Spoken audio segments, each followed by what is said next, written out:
함께 사도신경으로 우리 신앙을 고백하겠습니다. 나는 전능하신 아버지 하나님, 천지의 창조주를 믿습니다. 나는 그의 유일하신 아들, 우리 주 예수 그리스도를 믿습니다.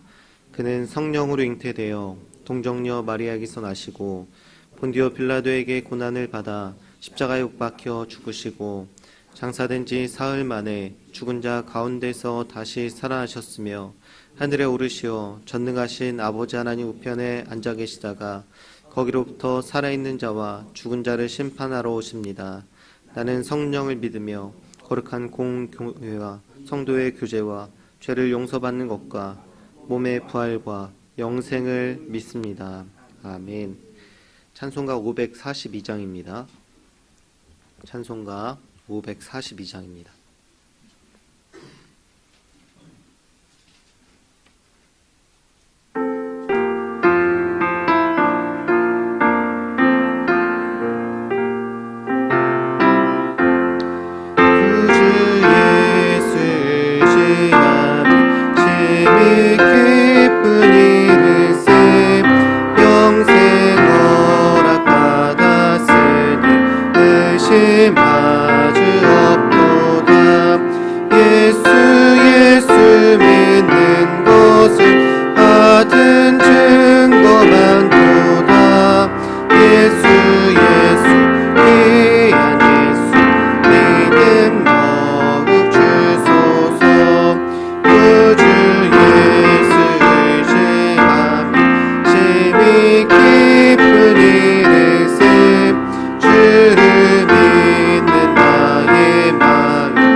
공동체 성경 읽기는 창세기 31장입니다.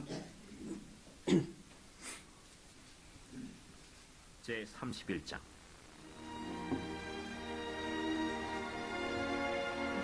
야곱이 라반의 아들들이 하는 말을 들은즉 야곱이 우리 아버지의 소유를 다 빼앗고 우리 아버지의 소유로 말미암아 이 모든 재물을 보았다. 야곱이 라반의 안색을 본즉 자기에게 대하여 전과 같이 아니하더라. 여호와께서 야곱에게 이르시되 네 조상의 땅, 네 족속에게로 돌아가라. 내가 너와 함께 있으리라. 야곱이 사람을 보내어 라헬과 레아를 자기 양떼가 있는 들로 불러다가 내가 그대들의 아버지의 안색을 본즉 내게 대하여 전과 같지 아니하도다. 그러할지라도 내 아버지의 하나님은 나와 함께 계셨느니라. 그대들도 알거니와 내가 힘을 다하여 그대들의 아버지를 섬겼거늘 그대들의 아버지가 나를 속여 품삯을 10번이나 변경하였느니라.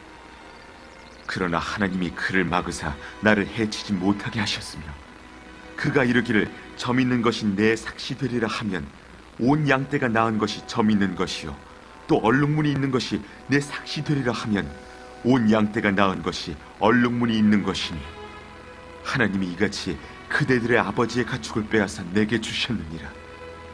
그 양떼가 새끼 뵐 때에 내가 꿈에 눈을 들어보니 양떼를 탄 순양은 다 얼룩무늬 있는 것과 점 있는 것과 아롱진 것이었더라. 꿈에 하나님의 사자가 내게 말씀하시기를 야곱아 하기로 내가 대답하기를 여기 있나이다 하매 이르시되 내 눈을 들어보라. 양떼를 탄 순양은 다 얼룩무늬 있는 것, 점 있는 것과 아롱진 것이니라. 라반이 내게 행한 모든 것을 내가 보았노라. 나는 베델의 하나님이라. 내가 거기서 기둥에 기름을 붓고 거기서 내게 선하였으니 지금 일어나 이곳을 떠나서 내 출생지로 돌아가라 하셨느니라. 라헬과 레아가 그에게 대답하여 우리가 우리 아버지 집에서 무슨 분깃이나 유산이 있으리요? 아버지가 우리를 팔고 우리의 돈을 다 먹어버렸으니 아버지가 우리를 외국인처럼 여기는 것이 아닌가? 하나님이 우리 아버지에게서 취하여 가신 재물은 우리와 우리 자식의 것이니 이제 하나님이 당신에게 이르신 일을 다 준행하라. 야곱이 일어나 자식들과 아내들을 낙타들에게 태우고 그 모은과 모든 가축과 모든 소유물 곧 그가 바단 아람에서 모은 가축을 이끌고 가나안 땅에 있는 그의 아버지 이삭에게로 가려 할세. 그때 라반이 양털을 깎으러 갔으므로 라헬은 그의 아버지의 드라빔을 도둑질하고 야곱은 그 거취를 아람 사람 라반에게 말하지 아니하고 가만히 떠났더라. 그가 그의 모든 소유를 이끌고 강을 건너 길르앗 산을 향하여 도망한 지 3일 만에 야곱이 도망한 것이 라반에게 들린지라. 라반이 그의 형제를 거느리고 7일 길을 쫓아가 길르앗 산에서 그에게 이르렀더니 밤에 하나님이 아람 사람 라반에게 현몽하여 이르시되 너는 삼가 야곱에게 선악간에 말하지 말라. 라반이 야곱을 뒤쫓아 이르렀으니 야곱이 그 산에 장막을 친지라. 라반이 그 형제와 더불어 길르앗 산에 장막을 치고 라반이 야곱에게 이르되 내가 나를 속이고 내 딸들을 칼에 사로잡힌 자같이 끌고 갔으니 어찌 이같이 하였느냐? 내가 즐거움과 노래와 북과 수금으로 너를 보내겠거늘 어찌하여 내가 나를 속이고 가만히 도망하고 내게 알리지 아니하였으며 내가 내 손자들과 딸들에게 입맞추지 못하게 하였으니 내 행위가 참으로 어리석도다. 너를 해할 만한 능력이 내 손에 있으나 너희 아버지의 하나님이 어젯밤에 내게 말씀하시기를 너는 삼가 야곱에게 선악간에 말하지 말라 하셨느니라. 이제 내가 내 아버지 집을 사모하여 돌아가려는 것은 옳거니와 어찌 내 신을 도둑질하였느냐? 내가 생각하기를 외삼촌이 외삼촌의 딸들을 내게서 억지로 빼앗으리라 하여 두려워하였음이니이다. 외삼촌의 신을 누구에게서 찾든지 그는 살지 못할 것이요 우리 형제들 앞에서 무엇이든지 외삼촌의 것이 발견되거든 외삼촌에게로 가져가소서. 야곱은 라헬이 그것을 도둑질한 줄을 알지 못함이었더라. 라반이 야곱의 장막에 들어가고 레아의 장막에 들어가고 두 여종의 장막에 들어갔으나 찾지 못하고 레아의 장막에서 나와 라헬의 장막에 들어가매 라헬이 그 드라빔을 가져 낙타 안장 아래에 넣고 그 위에 앉은지라. 라반이 그 장막에서 찾다가 찾아내지 못하매 라헬이 그의 아버지에게 이르되 마침 생리가 있어 일어나서 영접할 수 없사오니 내 주는 노하지 마소서. 라반이 그 드라빔을 두루 찾다가 찾아내지 못한지라. 야곱이 노하여 라반을 책망할세. 야곱이 라반에게 대답하여 이르되 내 허물이 무엇이니까? 무슨 죄가 있기에 외삼촌께서 내 뒤를 급히 추격하나이까? 외삼촌께서 내 물건을 다 뒤져보셨으니 외삼촌의 집안 물건 중에서 무엇을 찾아내었나이까? 여기 내 형제와 외삼촌의 형제 앞에 그것을 두고 우리 둘 사이에 판단하게 하소서. 내가 이 20년을 외삼촌과 함께 하였거니와 외삼촌의 암양들이나 암염소들이 낙태하지 아니하였고 또 외삼촌의 양떼의 순양을 내가 먹지 아니하였으며 물려찍인 것은 내가 외삼촌에게로 가져가지 아니하고 낮에 도둑을 맞았든지 밤에 도둑을 맞았든지 외삼촌이 그것을 내 손에서 찾았으므로 내가 스스로 그것을 보충하였으며 내가 이와 같이 낮에는 더위와 밤에는 추위를 무릅쓰고 눈붙일 겨를도 없이 지낸나이다. 내가 외삼촌의 집에 있는 이 20년 동안 외삼촌의 두 딸을 위하여 14년, 외삼촌의 양떼를 위하여 6년을 외삼촌에게 봉사하였거니와 외삼촌께서 내 품삯을 10번이나 바꾸셨으며 우리 아버지의 하나님, 아브라함의 하나님, 곧 이삭이 경외하는 이가 나와 함께 계시지 아니하셨더라면 외삼촌께서 이제 나를 빈손으로 돌려보내셨으리이다마는 하나님이 내 고난과 내 손의 수고를 보시고 어젯밤에 외삼촌을 책망하셨나이다. 라반이 야곱에게 대답하여 이르되 딸들은 내 딸이요 자식들은 내 자식이요 양떼는 내 양떼요 내가 보는 것은 다 내 것이라. 내가 오늘 내 딸들과 그들이 낳은 자식들에게 무엇을 하겠느냐? 이제 오라. 나와 내가 언약을 맺고 그것으로 너와 나 사이에 증거를 삼을 것이니라. 이에 야곱이 돌을 가져다가 기둥으로 세우고 또 그 형제들에게 돌을 모으라. 그들이 돌을 가져다가 무더기를 이루매 무리가 거기 무더기 곁에서 먹고 라반은 그것을 여갈 사하두다라 불렀고 야곱은 그것을 갈르엣이라 불렀으니 라반의 말에 오늘 이 무더기가 너와 나 사이에 증거가 된다 하였으므로 그 이름을 갈르엣이라 불렀으며 또 미스바라 하였으니 이는 그의 말에 우리가 서로 떠나 있을 때 여호와께서 나와 너 사이를 살피시옵소서. 만일 내가 내 딸을 박대하거나 내 딸들 외 다른 아내들을 맞이하면 우리와 함께할 사람은 없어도 보라, 하나님이 나와 너 사이에 증인이 되시느니라. 내가 나와 너 사이에 둔 이 무더기를 보라. 또 이 기둥을 보라.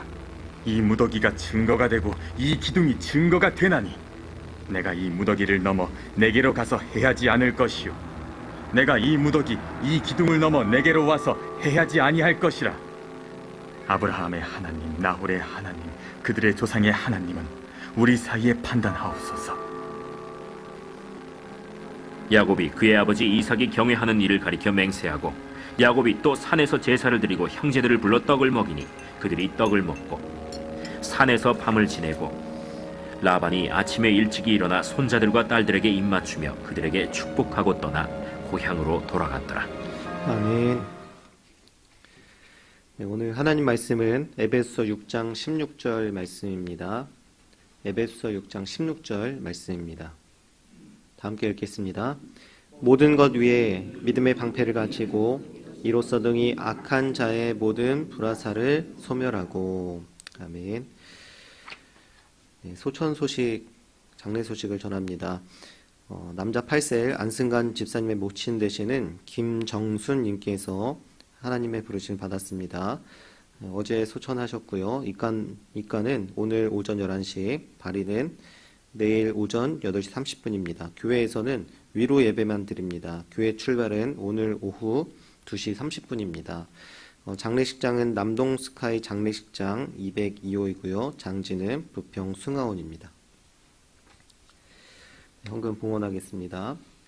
감사헌금 양은영 권사님, 1,000번 제물 주님 복주심에 감사드립니다. 황희돈 집사님, 1,000번 제물 김유신, 오선경, 김준성, 김준우, 유준경, 유용선, 김혜자, 유예림, 장진용, 김정옥, 장규식, 장진혁, 김봉재, 박연희, 김설 성도님 예물 드리셨습니다. 기도하겠습니다. 하나님 감사합니다. 이 시간 하나님 앞에 나와서 예배 드릴 수 있도록 인도하신 감사합니다.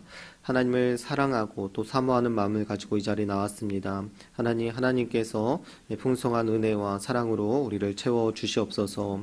이 시간 하나님께 감사하는 마음을 가지고 또한 마음의 기도 제목과 소원을 가지고 하나님께 예물을 올려드립니다. 하나님 이 예물을 주님께서 기뻐 받아주시고 하나님의 나라와 영광스러운 교회를 위해서 값지게 사용될 수 있도록 인도하여 주시옵소서. 또한 하나님께서 그들의 삶을 보살피시고 또 하나님의 방법과 하나님의 때에 하나님께서 역사하시고 응답하여 주시옵소서. 이 시간 주님의 말씀을 듣습니다. 하나님 우리 가운데 함께하여 주시고 우리에게 들을 길을 허락하여 주시고 우리 마음 가운데 그 말씀이 자라나서 우리의 삶 가운데 하나님의 영광으로 드러날 수 있도록 인도하여 주시옵소서. 감사드리며 예수님의 이름으로 기도드립니다. 아멘. 사도 바울은 우리가 하나님의 전신갑주를 입어야 되는 이유에 대해서 말씀했습니다. 11절에는 마귀의 관계를 등이 대적하기 위하여 하나님의 전신갑주를 입으라라고 말씀하고 있고요. 또 13절은 하나님의 전신갑주를 취하라. 이는 악한 날에 너희가 능히 대적하고 모든 일을 행한 후에 서기 위함이다라고 말씀하고 있습니다. 두 말씀 모두가 하나님의 전신갑주를 입는 이유에 대해서 대적하기 위함이다라고 분명하게 말씀하고 있습니다. 믿는 자들은 대적해야 하고 또 대적해야 할 분명한 대상이 있습니다. 하지만 그 대상은 혈과 육으로 된 인간은 아니라는 것이죠. 사람이든 관계이든 조직이든 사회적인 구조든 또 문화든 세계관이든 사상이든 그 배후에서 조종하고 있는 마귀가 있고 그 세력들이 있다는 것을 말씀하고 있습니다. 그래서 우리의 대적은 인간이 아니라 마귀와 그 세력이 우리의 대적해야 할 대상인 것입니다. 그러므로 우리는 우리에게 다가오는 이런 현상들과 상황을 영적으로 잘 분별해야 합니다. 이것이 마귀의 공격인지 아닌지를 잘 판단해야 된다는 것이죠. 그래야 우리는 마귀의 관계를 대적할 수 있습니다. 그렇다고 우리 주변에 일어나는 모든 현상을 다 영적으로 생각할 필요는 없습니다. 예를 들어서 우리 교회 청년부 예배가 1시 30분에 이제 예배를 드리거든요. 근데 그 30분이라는 시간이 굉장히 졸린 시간입니다. 식곤증이 오기도 하고 굉장히 피곤한 시간이기도 한데 제가 설교를 할 때마다 청년들이 꿈뻑꿈뻑 조는 모습을 자주 볼 수가 있습니다. 그런데 그것은 정말 피곤해서 조는 것이지 마귀가 졸리게 해서 조는 것이 아니라는 것입니다. 하지만 청년들이 밤늦게 잠을 못 자게 만들고 또 예배 가기를 귀찮게 만들고 또 핸드폰과 컴퓨터로 밤을 새도록 만드는 그런 문화들과 그런 것들은 마귀의 계략일 수도 있습니다. 우리는 이러한 상황에서 무엇이 영적이고 무엇이 아닌지를 잘 분간하도록 하나님께 늘 날마다 지혜를 구해야 하는 것입니다. 에베소서에서 이런 영적인 세력을 대적해야 한다는 내용이 나오는 것은 그렇게 놀랄 만한 일은 아닙니다. 에베소는 로마 제국에서 세 번째로 큰 도시였고요. 또 항구 도시로서 무역과 교육이 발달했습니다. 그래서 많은 사람들이 성공을 꿈꾸면서 몰려들었던 그런 도시였다는 것입니다.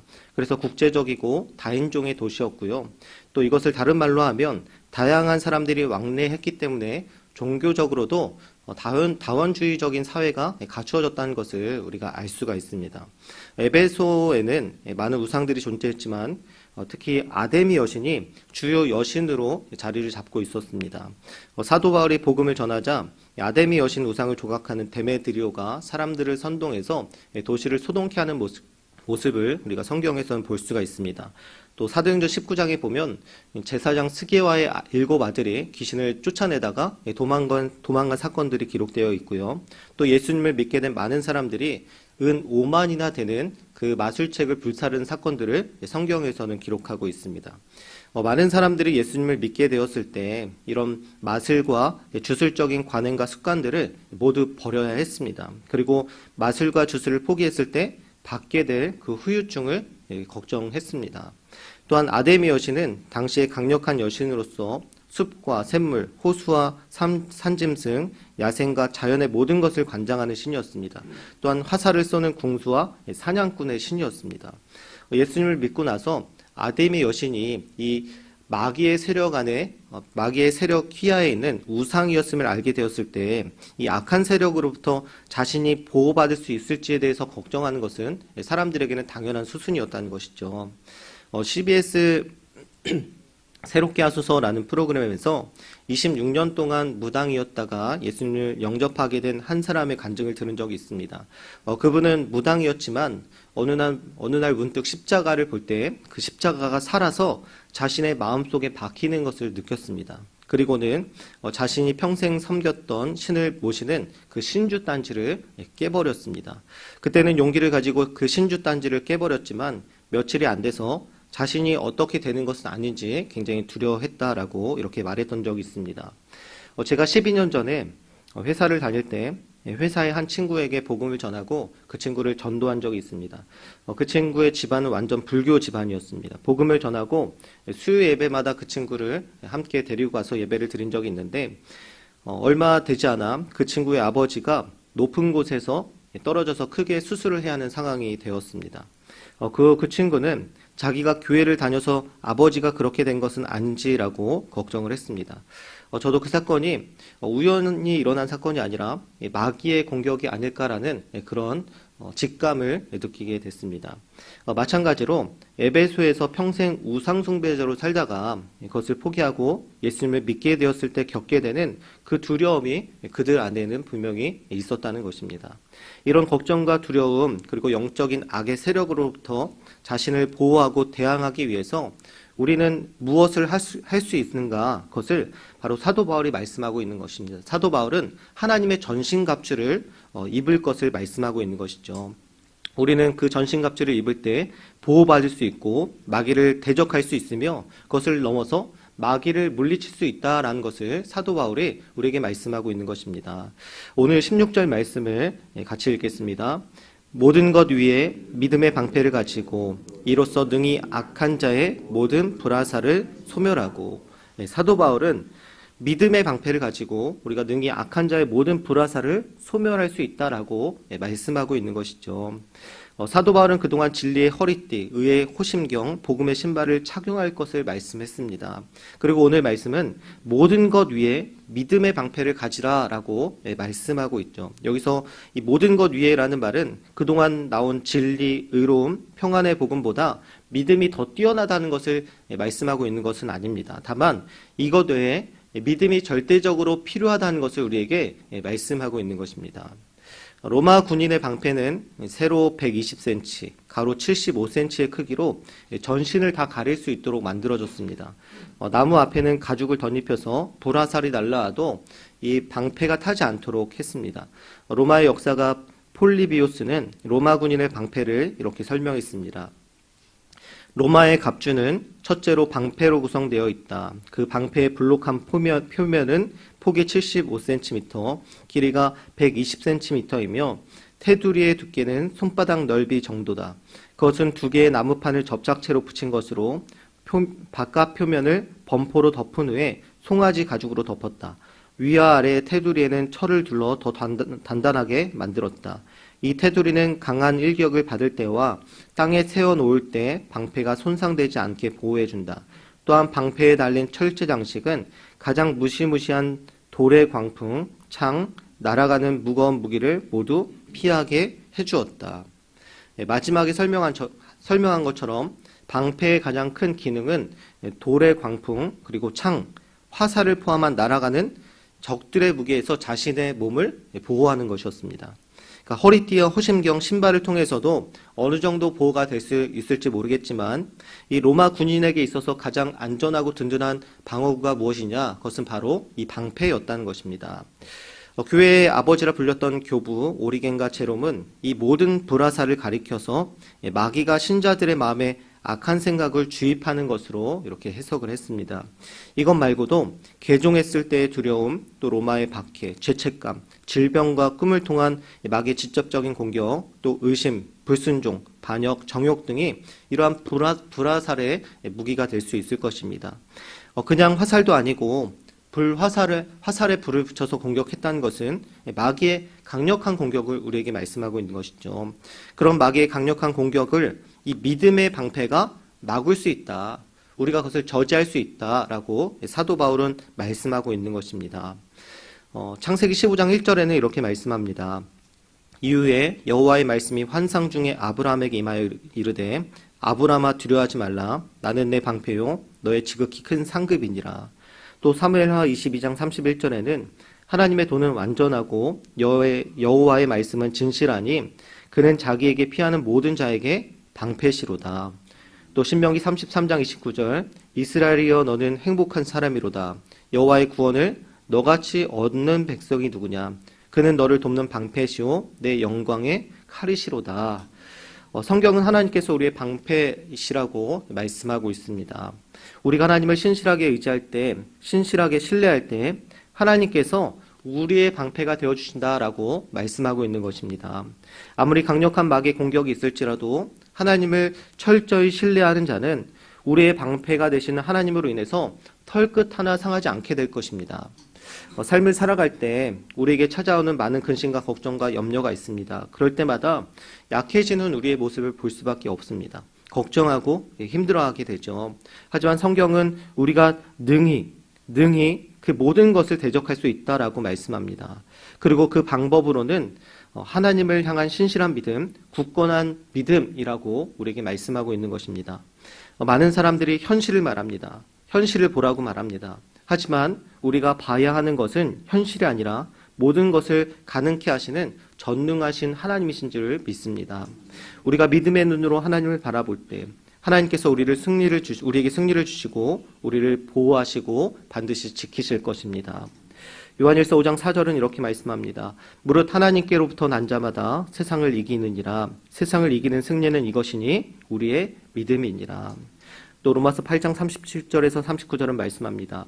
그러나 이 모든 일에 우리를 사랑하시는 이로 말미암아 우리가 넉넉히 이기느니라.